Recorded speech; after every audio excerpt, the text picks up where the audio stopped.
We all chase that dream job, right? The one with the great salary. But what about all those other attractive bits? The perks company cars, maybe housing, health benefits. It's really tempting to just see them as free bonuses, something extra. Doesn't really hit your bottom line. But what if some of those freebies aren't quite so free when tax time rolls around? What if they actually add to your taxable income in ways you never expected? That's exactly what we're digging into today, because the Oh. reality is what we casually call perks. Well, tax law calls them perquisites. And understanding that difference, it's absolutely fundamental to your financial health. We're going to walk you through excerpts from this document, taxable perquisites and exemptions from employers. We'll sort out what really adds to your tax bill and which benefits you actually get tax-free. Yeah, our mission here is simple. Cut through the jargon, hopefully give you some aha moments, and help you quickly grasp the true financial weight of your employer benefits. We want you to see your whole compensation package differently, not just a number, but cash, benefits, and yeah, those hidden tax things. So let's jump right in and demystify this world. Okay, let's start right at the beginning. People hear perks, they think free stuff. Simple as that. But our source material says, hold on, not so fast. What's the biggest misconception we need to tackle right off the bat about what a perquisite actually is? And why does the law even care about these non-cash things? That's a great starting point. The biggest misconception, probably that if it's not cash, it's not income. A perquisite fundamentally challenges that idea. It refers to basically any benefit or amenity your employer provides that, even though it's not cash, is still considered part of your taxable income. The whole point, from the law's perspective, is to capture the full economic value of your compensation. It's like saying, look, if your employer gives you something valuable you'd otherwise have to pay for yourself, well, that's an economic gain for you. And that gain, it should be part of your overall earnings for tax. Wow. Okay, that completely reframed it. It's like the tax authorities are saying, yeah, we see the value no matter what form it takes. So let's get specific. Let's dive into some examples from our source doc that count as taxable perquisites. First one up, accommodation. Lots of people dream of rent-free living. Huge saving, right? But the law looks at that dream a bit differently. It certainly does. If your employer provides rent-free accommodation, the value of that housing is absolutely a taxable perquisite. It's seen as a direct economic benefit. Simple as that. And it's not just about being totally rent-free either. If the employer gives you housing at a, say, concessional rate, meaning you pay some rent, but less than market value, that difference, the amount you're saving, that's also a perquisite. The logic is you're saving money you'd otherwise have to spend. Okay, got it. Now, this next point, this often makes people pause. It's about special benefits for specific employees. Can you break that down? Who are these specific employees and why are these benefits singled out? Sure. So, initially, it talks about benefits given free or cheap by a company to an employee who's a director or someone with a substantial interest in the company. Okay, that sounds like high-level folks, maybe executives, Yeah. people with influence. But, and this is the really interesting part, for many, the scope is actually much wider. The rules extend these same kinds of benefits provided by any employer, not just a company, to an employee whose monetary income, just their salary basically, goes over a certain prescribed amount. So it's not just for the C-suite, a manager, a senior specialist. Anyone whose cash salary hits that threshold could find these perks taxable. Right. It's a critical point. Yeah. Many people might not think of themselves as executives, but still fall under this. That is a crucial distinction. Really widens the net. Okay, moving on. Let's talk equity. Shares. These are huge now, right? Big part of compensation, especially in tech or growth companies. Our source says the value of specified security or sweat equity shares given by an employer, current or even former, for free or cheap. That's also a perquisite. What exactly are specified security and sweat equity shares? Good question. Need to clarify those. Specified security is generally what you get through employee stock option plans, or ESOPs, shares via an option. Sweat equity shares are a bit different. Those are shares a company issues to employees or directors, maybe at a discount or for something other than cash. Specifically, it's for providing valuable know-how, IP rights, things like that. Real contributions beyond just doing the job. So yeah, it's about getting shares for your expertise, not just for cash investment. And how do they figure out the taxable value? How's that computed? Right, the calculation. The rules say the value is the fair market value, the FMV of the security or shares on the date the option is exercised by the employee.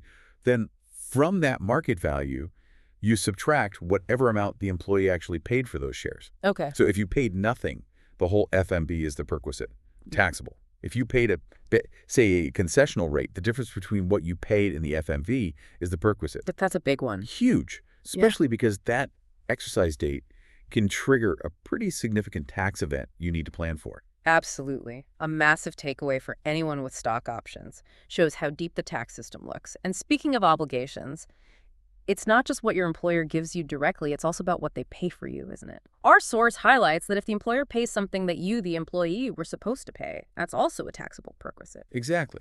Think of it simply. Yeah. If your employer settles a personal bill for you, maybe a utility bill, could be a loan payment, even say your kid's school fees, Yeah. something you are liable for, that payment is essentially income to you, even if you never saw the cash. It directly took care of your personal obligation. So it gets taxed. That makes perfect sense. Yeah. Logical. Okay, another big area, insurance and annuities. What does the document tell us there? Pretty clear rules here, too. Generally, any money the employer pays for life insurance on you, the employee, or to fund an annuity contract for you. That's a perquisite. Mm. But, and this is important, there are exceptions. This doesn't include employer contributions to things like a recognized provident fund, PPMBF, or an approved superannuation fund, or specific deposit-linked insurance funds. These are government-recognized retirement or welfare schemes treated differently. Right, and building on those funds, provident funds, superannuation, there's a specific money threshold for employer contributions, isn't there? Yes, and this is really key for financial planning, especially for higher earners. The aggregate amount of employer contributions exceeding 750,000 rupees, 750,000 in a tax year, to a recognized PF, that Section 124(1) scheme, or an approved superannuation fund, that excess amount becomes a perquisite, taxable. Wow, okay. It's fascinating, really. The government basically says, okay, up to this level, employer retirement funding is tax advantaged. But beyond 750K, that extra help starts looking like taxable income. Hmm. It kind of encourages people not to rely solely on massive employer contributions past that point without thinking about the tax. And it gets even more detailed, doesn't it? It's not just the excess contribution itself, it's the earnings on that excess amount too, the interest or dividend. Actually, the annual accretion, fancy word for the growth, like interest, Yeah. dividends on the balance in those funds. To the extent it relates specifically to that contribution above the 750K limit, that growth is also considered a perquisite.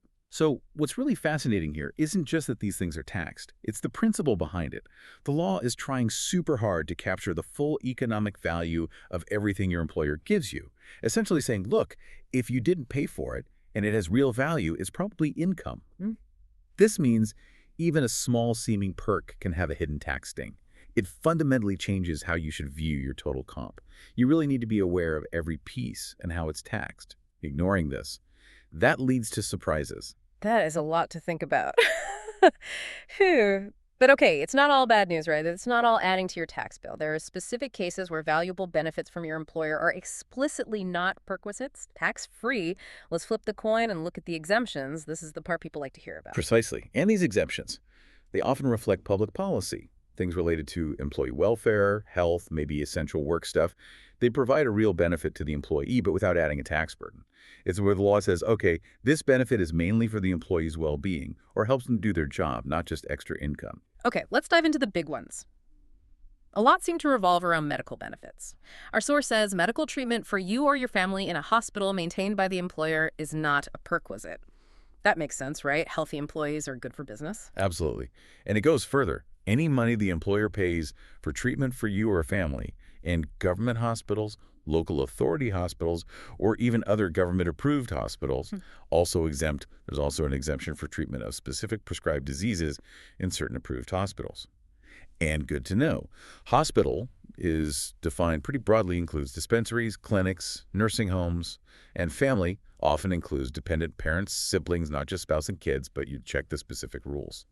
So quite a wide net for direct medical care paid by the employer. What about health insurance premiums? That's common.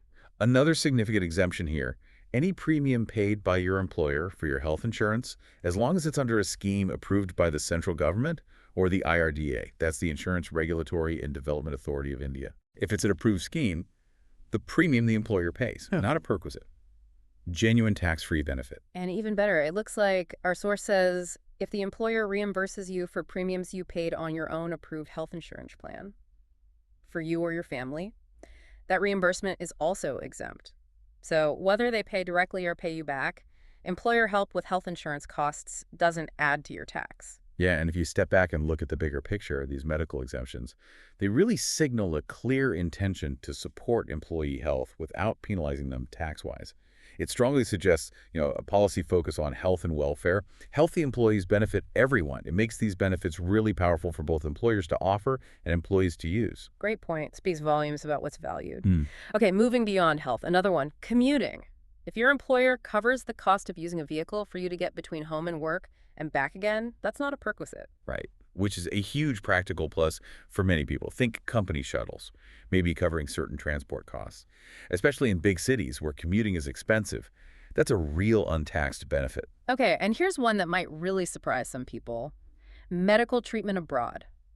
The source says expenditure by the employer or reimbursement for costs incurred by the employee for medical treatment outside India is exempt. That sounds massive given international healthcare costs. It is quite comprehensive, yeah. It includes the travel and stay abroad for the employee or a family member needing that treatment.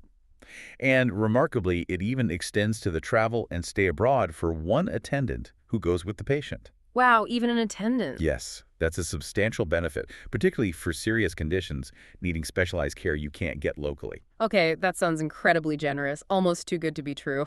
Are there, catches, conditions attached to this foreign medical treatment exemption? Absolutely. Crucial to know these. Two main conditions. First, the spending on the actual medical treatment and the stay abroad. It's only excluded from tax to the extent permitted by the Reserve Bank of India. Ah, okay, so there's an RBI limit. Exactly. It's not unlimited. Second, the expenditure on the travel part. That's only excluded for employees whose gross total income, which is basically your total income before certain deductions, calculated before you even add in this travel cost, that gross total income must not exceed a certain prescribed amount. I see. So the travel exemption piece is targeted. It's meant for employees below a specific income level. It shows that balance, providing a big benefit, but with some financial guardrails. Okay, so let's try and wrap this up. What does all this mean for you, listening right now? Maybe looking at a new job or just reviewing your current situation. We've gone from taxable rent-free housing and stock options all the way to exempt health insurance and even overseas medical care. The devil, as they always say, is really in the details here. It absolutely is. It's not just about that headline salary number anymore, is it? It's really about doing sort of tax due diligence on your whole compensation package. You got to ask, Yeah. is that free perk really free after tax? Are those stock options the windfall they seem, or do I need to budget for tax when I exercise them? It really raises that question, doesn't it? How often do we just glance over the benefits section in a contract, assuming it's all gravy? Your total comp is way more than just the salary. It's this whole mix of perquisites and exemptions, each playing by different tax rules. And knowing these specifics, especially things like that 750,000 threshold for fund contributions or the income limit for the foreign travel exemption, knowing that stuff helps you make much smarter decisions about your money, your career, helps you leverage benefits properly and plan ahead. Totally. It empowers you. You can evaluate job offers, look at your current benefits package with much clearer eyes. You know the real financial impact. It's not just about being compliant with tax rules. It's about truly understanding what you're earning in total and making strategic choices based on that knowledge. So think about it. How a seemingly free benefit from your employer might have an unexpected tax hit. It really forces you to look beyond the surface of any offer. What other hidden values or maybe hidden costs might be sitting in your compensation package that you hadn't thought about? Now that you know what kinds of things to look for, we hope this deep dive has given you the tools to ask better questions and really understand your full financial picture. Until next time, keep digging, keep learning, and stay informed.